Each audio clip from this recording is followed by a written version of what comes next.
बाबा पे मुक्के बरसाते ही जा रहा है।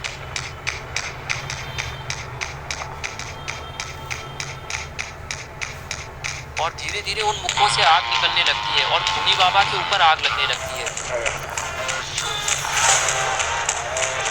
ज़्यादा आग लगने की वजह से वहाँ पे धमाका होता है, जिसके कारण खूनी बाबा दूर जाके गिरता है और उसकी सारी काली शक्तियाँ उसके अंदर से निकल जाती हैं। लेकिन तभी घोस्ट राइडर के आसपास एक एनर्जी निकलने लगती है और उसके चारों तरफ धुआं धुआं हो जाता है। ये देखकर खूनी पिग बोलता है कि बाबा, ये घोस्ट राइडर क्या कर रहा है? इसने तो खूनी बाबा को मुक्के मार मार के ही जला डाला, लेकिन अब ये इसको हो क्या रहा है? मुझे तो कुछ समझ ही नहीं आ रहा। बाबा कहता है कि लगता है घोस्ट राइडर ने खूनी बाबा के अंदर से सारी काली शक्तियाँ निकाल दी हैं और अब वो सारी काली शक्तियों को ख़त्म करने की कोशिश कर रहा है ताकि उसको कोई दोबारा इस्तेमाल नहीं कर पाए। लेकिन उसको ये जल्दी करना होगा। अगर खूनी बाबा उठ गया और उसने बीच में कुछ गड़बड़ कर दी तो फिर से सब कुछ खराब हो जाएगा और ऐसा बिल्कुल नहीं होना चाहिए। पहले ही बड़ी मुश्किल से घोस्ट राइडर ने उसके अंदर से काली शक्तियाँ निकाली है। ये लोग बातें कर ही रहे थे कि तब तक घोस्ट राइडर के आसपास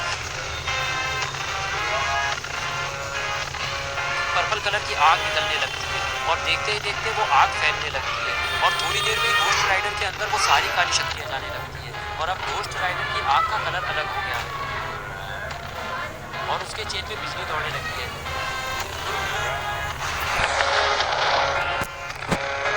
तभी शॉन बोलता है, वाह घोस्ट राइडर, तुम तो एकदम खतरनाक दिख रहे हो। लगता है अब तो खूनी बाबा का खेल खत्म है। चलो अब जल्दी से खूनी बाबा को मार के हमेशा के लिए खत्म कर दो। ये सुनकर घोस्ट राइडर बोलता है कि शॉन, तुम्हें क्या लगता है कि अब मैं जल्दी से खूनी बाबा को मारूंगा? लेकिन ऐसा बिल्कुल नहीं है। अब मेरे पास इतनी ज़्यादा शक्तियाँ हैं कि अब सिर्फ खूनी बाबा ही नहीं, उसके साथ साथ अब तुम सब भी खत्म हो जाओगे और इसलिए अब मैं तुम सबको मार डालूंगा। उसके बाद फिर एक ऐसी दुनिया बनाऊंगा जिसका राजा मैं रहूंगा और बाकी सारे मेरे गुलाम रहेंगे और वो सारे गुलाम मैं तुम सबकी हड्डियों से ही बनाऊंगा। इसलिए अब मेरे हाथों मरने के लिए तुम सब तैयार हो जाओ। ये सब सुनकर रॉड घोस्ट राइडर के सामने कूद के कहा जाता है। फिर रॉड बोलता है कि घोस्ट राइडर, तुम्हारे पास आग की शक्तियां हैं और मेरे पास आइस की, तो इसीलिए तुम्हें मेरे दोस्तों को मारने के लिए तुम्हें पहले मुझे हराना होगा और ऐसा होगा नहीं क्योंकि मैं तुम्हें उससे पहले ही खत्म कर दूंगा और ये काली शक्तियां वापस बाबा की छड़ी में डाल दूंगा जिससे और कोई वापस ऐसा ना कर पाए। इसके बाद घोस्ट राइडर एक जोरदार लेजर रॉड की तरफ मारता है, लेकिन रॉड उस लेजर को बीच में ही अपने पावर से रोकने लगता है।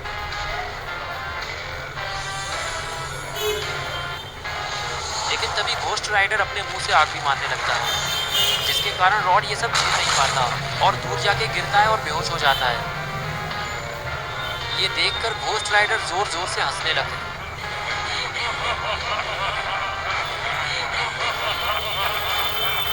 घोस्ट राइडर को देखकर बाबा अपना एक्सट्रीम मोड ऑन कर लेते हैं और उनके चारों तरफ बिजली निकलने लगती है। तभी घोस्ट राइडर बोलता है कि बाबा लंगोटी लाल, ये सबसे अब कुछ भी फायदा नहीं है। तुम एक्सट्रीम मोड ऑन कर लो या फिर सुपर एक्सट्रीम मोड ही क्यों ना ऑन कर लो, लेकिन आज तुम्हारा अंत होके रहेगा क्योंकि अब मेरे पास इतनी शक्तियां हैं कि मैं अकेले ही तुम सबको एक साथ हरा सकता हूँ और सबसे पहले मरने की बारी तुम्हारी है बाबा लंगोटी लाल।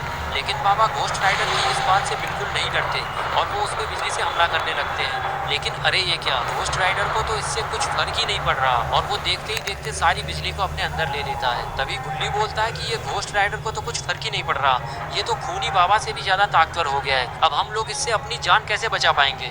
घोस्ट राइडर कहता है कि बाबा लंगोटी लाल, मैं बताता हूँ कि असली ताकत किसे कहते हैं। तैयार हो जाओ मेरा हमला झेलने के लिए। इतना बोल के घोस्ट राइडर अपने मुंह से बाबा पे आग मारने लगता है, लेकिन बाबा उस आग को अपनी छड़ी की मदद से रोकने लगते हैं। लेकिन पता नहीं कब तक बाबा इस हमले को रोक पाएंगे क्योंकि घोस्ट राइडर अब इविल घोस्ट राइडर बन चुका है और उसकी ताकत को रोकना इतना आसान भी नहीं है।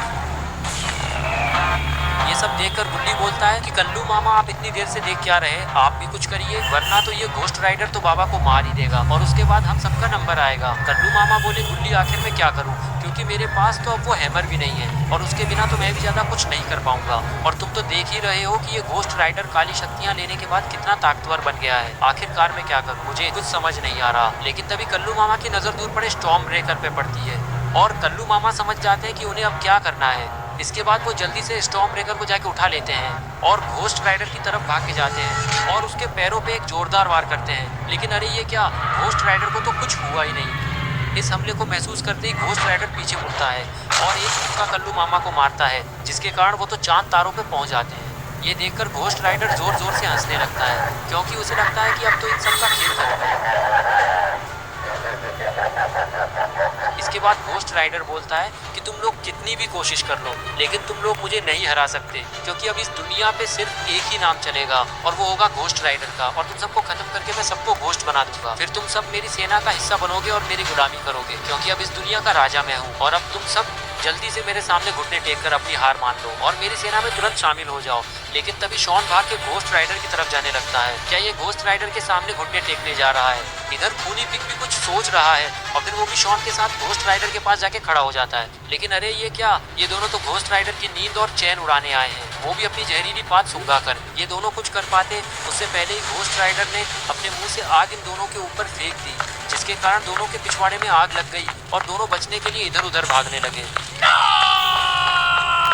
थोड़ी देर तक भागने के बाद ये लोग थक जाता है और ये दोनों बाबा के आजू बाजू जाके गिर जाते हैं और दोनों बेहोश हो जाता है। ये सब देखकर बाबा का दिमाग खराब हो जाता है और अब बाबा को बहुत गुस्सा आ गया है। लेकिन तभी घोस्ट राइडर बोलता है कि मुझे तुम सबके हमले के बारे पहले से ही पता है और इसलिए तुम लोग को हराना मेरे लिए बहुत आसान काम है, क्योंकि मुझे पहले से पता है कि तुम क्या करने वाले हो। तभी बाबा बोलते हैं कि अब बहुत हो गया घोस्ट राइडर, अब तुम्हारा खात्मा करना ही होगा, क्योंकि तुम इस दुनिया के लिए खतरा हो और मैं तुम्हें इस दुनिया पे राज भी नहीं करने दूंगा, क्योंकि यहाँ पे बहुत सारे मासूम लोग भी रहते हैं और मैं तुम्हें उन्हें अपना गुलाम बनाने नहीं दूंगा। ये सुनकर घोस्ट राइडर अपने मुंह से बाबा पे आग मारने लगता है, लेकिन बाबा एक शील्ड बना के उससे बचने लगता है। लेकिन घोस्ट राइडर बाबा की तरफ आगे बढ़ने लगता है और आगे बढ़ते बढ़ते वो अपनी आग भी बढ़ाते जाता है, लेकिन बाबा उस आग को फिर भी रोक पा रहे होते हैं।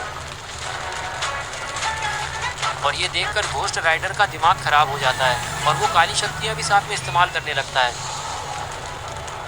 जिसके कारण वो शील्ड टूट जाती है और उस आग के कारण बाबा बेहोश हो जाता है। और फिर घोस्ट राइडर ये देखकर जोर जोर से हंसने लगता है। थोड़ी देर हंसने के बाद वो बोलता है कि देख लिया मुझसे पंगा लेने का नतीजा, चलो अब मरने के लिए तैयार हो जाओ। तुम्हें मारने के बाद मैं उस खूनी बाबा को भी मार दूंगा, फिर मुझे कोई रोक नहीं पाएगा और यहाँ मेरा राज होगा। लेकिन तभी खूनी बाबा को होश आने लगता है और खूनी बाबा उठकर खड़ा हो जाता है। खूनी जैसे ही खड़ा होता है वैसे ही उसका ये सब देखकर सर फटने लगता है और फिर वो समझ जाता है कि उसको बाबा की मदद करनी होगी, क्योंकि उसको भी पता है कि वो अकेले घोस्ट राइडर से काली शक्तियाँ वापस नहीं ले पाएगा। इसलिए वो घोस्ट राइडर पे लेजर से हमला करने लगता है और घोस्ट राइडर कुछ कर पाता तब तक उसको वो लेजर जाके लग जाती है और घोस्ट राइडर तड़पने लगता है।